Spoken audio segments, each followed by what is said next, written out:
Hello friends, मैं हिमांशु और स्वागत है आपका मेरे चैनल हिमांशु 10th स्टडी में। तो आज हम हल करेंगे कक्षा 10th के अध्याय 3 का उदाहरण 7। और उदाहरण 7 दिया है कि दो रेल पटरियां समीकरणों x प्लस 2y माइनस 4 बराबर 0 और 2x प्लस 4y माइनस 12 बराबर 0 द्वारा निरूपित की गई हैं। क्या रेल पटरियाँ एक दूसरे को काटेंगी? तो देखो, रेल की जो पटरियाँ हैं वो इन दोनों समीकरणों से निरूपित की गई हैं। इसका मतलब है कि जो ग्राफ में जो रेखाएं होंगी, ठीक है, एक रेखा की समीकरण होगी ये और दूसरी रेखा की समीकरण होगी ये, ठीक है। और दोनों रेखाएं जब ग्राफ में खींची जाएंगी तो ये कुछ इस तरह की खींचेंगी, मतलब बिल्कुल सीधी सीधी। और इनके बीच में जो गैप होगा, जैसे यहाँ से लेकर यहाँ तक की डिस्टेंस, यहाँ से लेकर यहाँ तक की डिस्टेंस, यहाँ से लेकर यहाँ तक की डिस्टेंस, ये क्या होगी? बराबर होगी।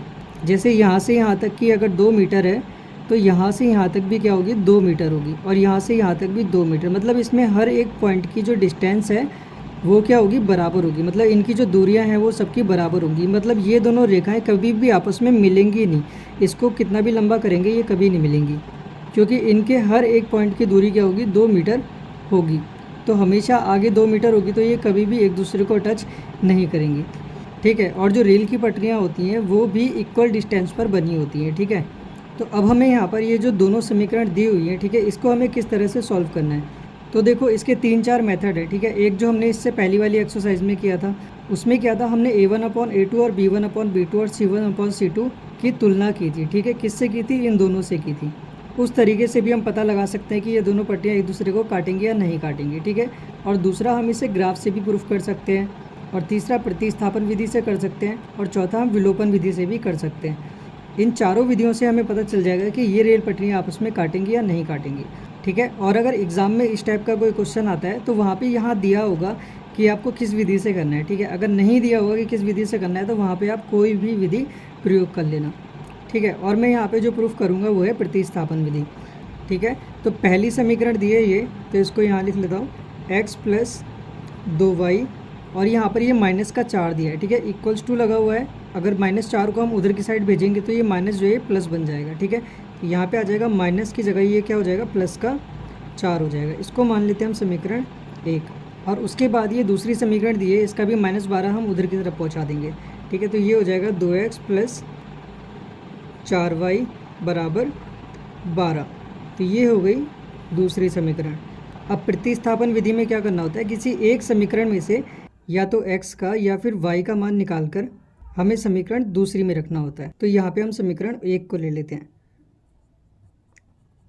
समीकरण 1 लेने पर तो ये है x प्लस 2y बराबर 4। तो यहाँ से x का मान आ जाएगा x बराबर 4 प्लस का 2y है, इधर की साइड लिखेंगे तो ये माइनस का 2y हो जाएगा, ठीक है। इसको मान लेते हैं हम समीकरण 3। अब ये वाला x का मान हम समीकरण 2 में इस x की जगह पर रख देंगे, ठीक है। तो यहाँ पर समीकरण 3 से x का मान समीकरण 2 में रखने पर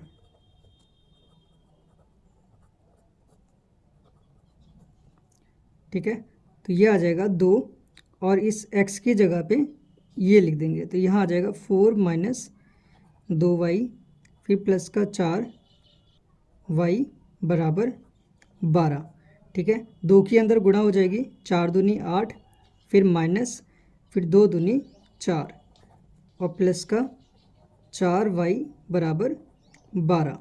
अब ये प्लस का 4y है और ये माइनस का 4y है, ठीक है। तो ये दोनों नंबर कट जाएंगे। अब क्या बचेगा? 8 बराबर 12।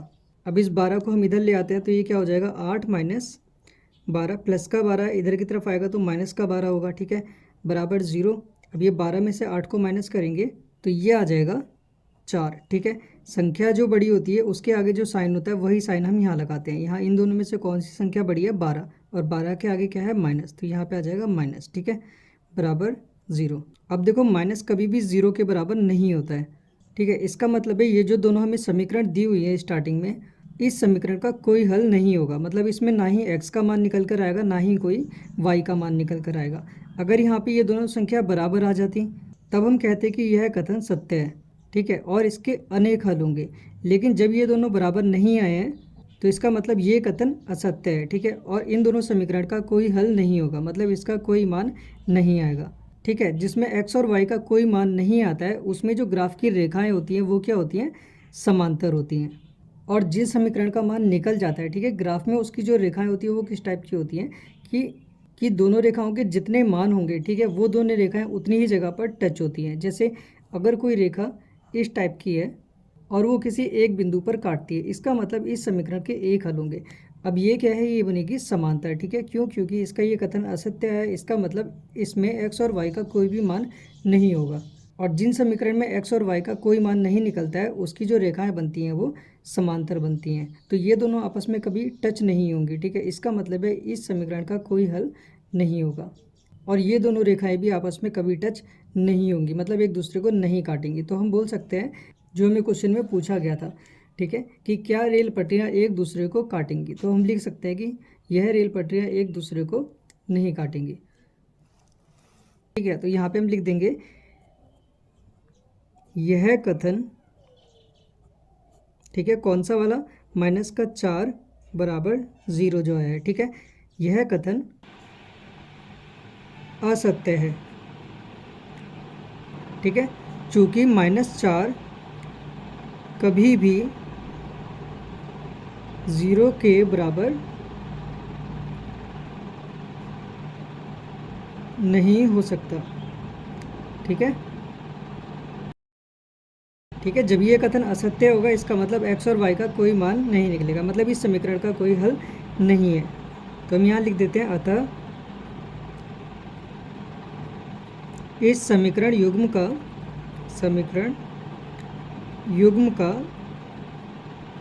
कोई हल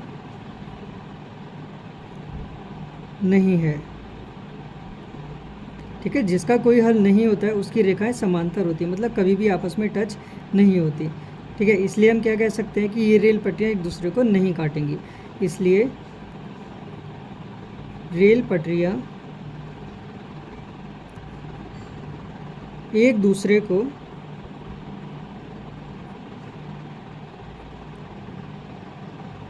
नहीं काटेंगी।